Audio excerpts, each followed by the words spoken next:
And welcome back. The Khula Community Development Project in the Eastern Cape says that not all schools have received textbooks, and this despite the judgment by the High Court in Makhanda, which ordered the Eastern Cape Department of Basic Education to provide all outstanding textbooks and stationery to public schools across the province by the 30th of March 2022.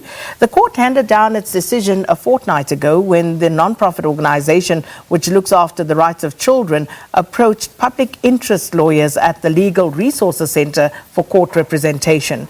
Now, attorney from the Legal Resources Centre, Cameron McConnachie, joins us now for an update on this. And we have to just point out that we did extend an invitation to the Eastern Cape Education Department to respond, but we have yet to receive a favourable response from them. But of course, if anyone is watching, you are free to contact us for a right of reply in this regard. Cameron, good morning to you. Thanks so much for joining us here on Morning Live. Morning, thanks for having me. So perhaps just as a starting point, let's just look at the circumstances that led to where things are now, the backstory, if you will. So at the beginning of the year, all schools in the province received a notice to say that there'd been budget cuts and they would not be receiving their stationery or their textbooks for some time. This obviously was hugely problematic for a lot of people. Trying to buy school uniforms, and now you're told you also need to buy stationery for your children. And then when your children arrive at school, there are no textbooks.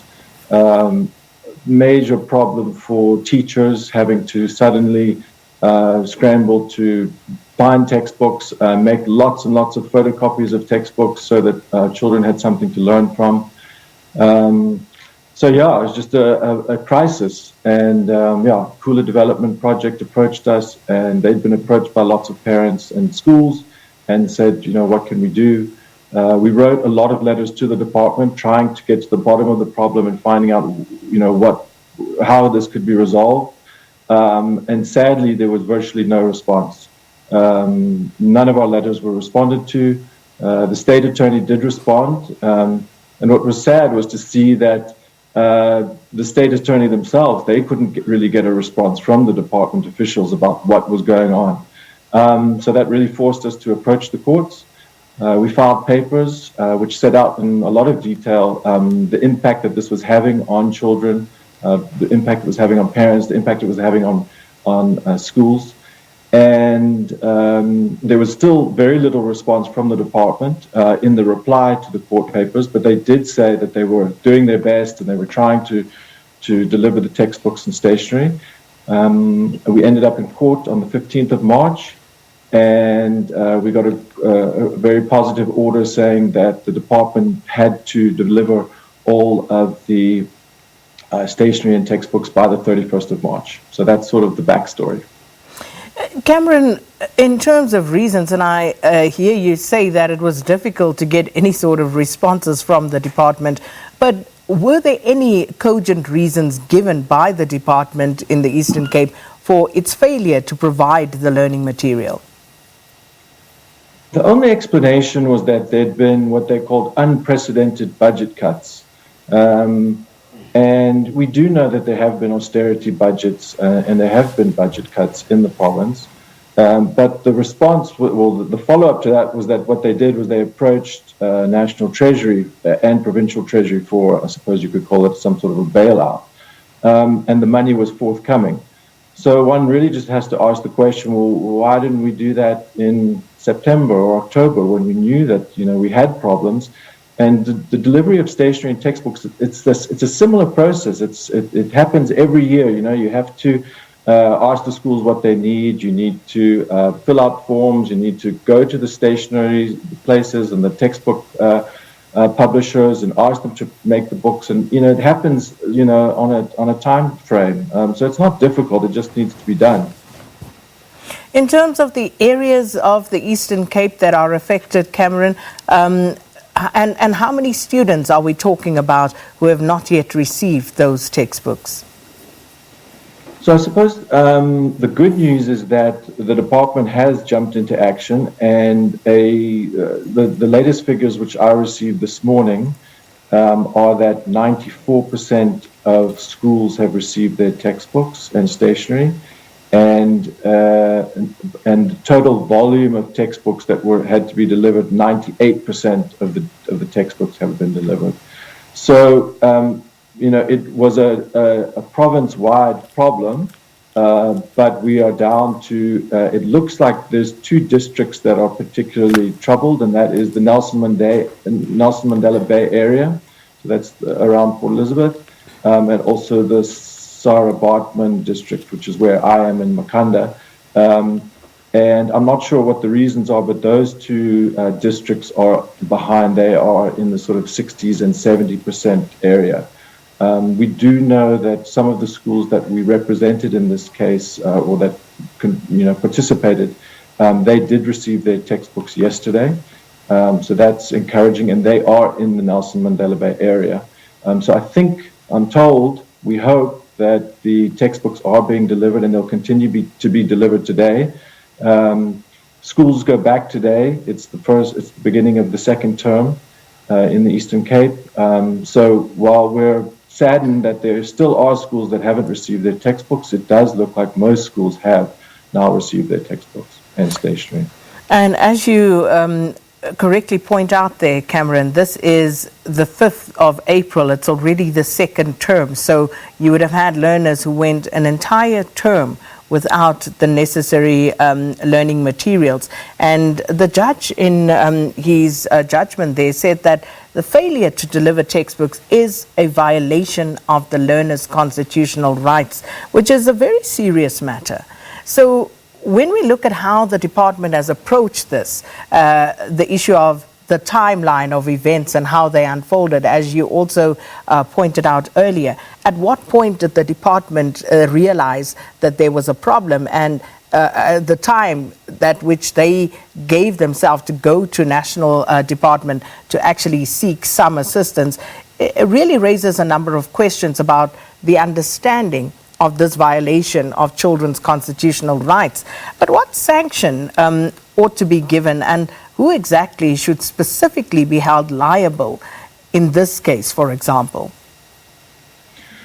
So, the application was brought against the head of department as well as the MEC, and that's really where the buck stops in this case. They are in charge of, politically as well as administratively in the province, and they are the ones that ultimately must bear responsibility for failures to uphold children's rights to a basic education.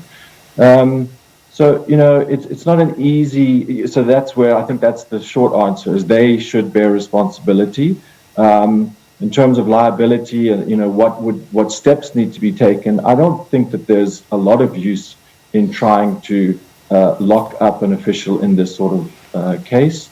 I think that they have, since the court order was handed down, they have tried to comply with the court order to the, where I think there is a problem is, and it's probably more difficult, is the middle level managers that are responsible for making sure that those steps that we've spoken about, placing the orders and making sure that various things take place. I think that's really where the problem is, and there needs to be accountability. And while we don't have a right to accountability in our constitution, it is a founding principle. Government must be accountable. And I think that may be a place where we really need to look creatively at finding ways to make sure that middle level officials are held accountable. So yeah, that's really where I think accountability has fallen apart in this case, and needs to be looked at seriously, particularly when I say that, we asked, and the state attorney themselves was asking the department, what's going on, where are we? And there's absolutely no response from the officials that are responsible for the rollout of stationery and textbooks. So that is a big problem. Just on the issue of, it is a constitutional right. That is one thing that we are pleased about, is that the court did, in the judgment, did clarify that stationery does now form part of the right to basic education. So there can be no doubt going forward whether or not the department has a responsibility to supply the stationery and to supply it on time before the school year starts. So that is a welcome development. Just to belabor that point a little further, Cameron, the issue for me here, and then why I think I want to punctuate the point about the rights of children being trampled upon, is because this is by no means new. We've had this going on for the longest time. That's the first point. The second point is that, unfortunately, this affects the poorest of the poor. If this was done to children of more affluent families, surely, there would be more urgency in addressing the matter. But we just seem to roll over from year to year, decade after decade, because these are people who, for all intents and purposes, do not have the wherewithal to follow through and make sure that their rights are upheld. So surely that's where we come in to give a voice to those people and say this is not right. And there has to be more urgency. There has to be more accountability, because I, for one, would not be happy if my child was starting the second term of schooling without textbooks, without stationery. I wouldn't let that slide. So why should the people who are affected by this have to, why do they have to be okay with that? Absolutely, I couldn't agree more. It's a travesty. It's an absolute. You can't. There are not enough superlatives to say how bad this is and the impact that it's having on children. And so I don't really know if I can add to anything that you've said, except to say that when we think of textbooks, we often just think of the geography or the science textbook, but books also include graded readers for learning how to read. And as you probably well know, we have a major literacy crisis in this country, where upwards of 70% of our children can't read for meaning by the age of 10. And if you can't read for meaning by the age of 10, when they stop teaching you how to read, then you are not able to read in order to learn after that point. And it just compounds the problem. And that's why that is one of the major issues, one of the major reasons we have this education crisis, with high numbers of dropouts, large numbers of learners not finishing, large numbers of learners not passing, not being able to carry on, and not being able to access all of the possibilities that come along with an education. So without delivering these graded readers to learners in the foundation phase, the literacy crisis is really just getting worse and worse and worse. And so, I hear your frustration, and I completely agree with you. It is just unbelievable that 5 years into democracy, we are still battling with a problem like this, when our courts have made it very clear on a number of occasions the nature of the right, how important the right to education is, and the obligations and the responsibilities that our departments and our government has to make sure that it's realized. So I completely agree with you that this is just completely unacceptable, and hopefully things will change. And just a final question, Cameron. The court also ordered that the Labour Resources Centre can actually file an affidavit within a certain number of days if the organisation is not satisfied with the department's report. Are you satisfied at this point in terms of the progress that's been made? So the Legal Resources Centre, yes, we do have the possibility to file a response.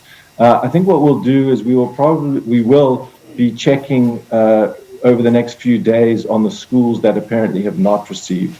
And depending on the information that we gather, we'll take instructions from our clients, Khula, on what they want to do. But it's possible that, so overall, I think there's a high level of satisfaction that they've responded. But the last thing I would say is that I think that they do have to file a report in September. The department has to file a report in September about their steps for next year, for 2023, so we can make sure this doesn't happen again. But the other issue is that this is really just a plaster that's being put over the problem. I think there's a much bigger problem of textbooks. These are just the top-up textbooks, and we know that there are huge shortages of textbooks in schools. So I think we need to look carefully at, having an audit of textbooks in schools to make sure that the necessary textbooks are there.